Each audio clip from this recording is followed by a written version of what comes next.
دنیا کے تیسرے امیر ترین شخص مکیش امبانی کا انٹرویو۔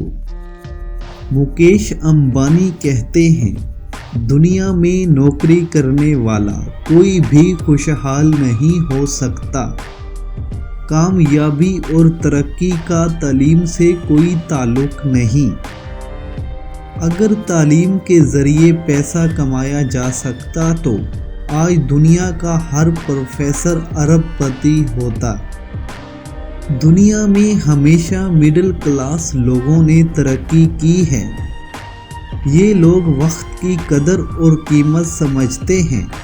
یہ لوگ ڈگریاں حاصل کرنے کے بجائے طالب علمی کے دور میں ہی کاروبار شروع کر دیتے ہیں۔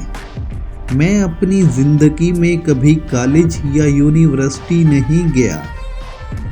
اس وقت میری کمپنی میں 30,000 اعلیٰ تعلیمی یافتہ مرد اور خواتین کام کرتے ہیں۔ یہ پڑھے لکھے لوگ وزن، عقل اور دماغ کے لحاظ سے مجھ سے بہت بہتر ہیں، لیکن ان میں نوکریاں چھوڑنے کی ہمت نہیں ہوتی۔ وہ اپنے آپ پر انحصار نہیں کرتے کیونکہ انہیں خود پر اعتماد نہیں۔ کیا آپ لوگ مکیش امبانی کی ان باتوں سے ایگری کرتے ہیں؟ کمنٹ سیکشن میں ہمیں ضرور رائے دیجیے گا۔ اس طرح کی اور بھی ویڈیوز دیکھنے کے لیے آپ ہمارے چینل کو سبسکرائب کر کے ہمارے ساتھ جڑے رہ سکتے ہیں۔ شکریہ۔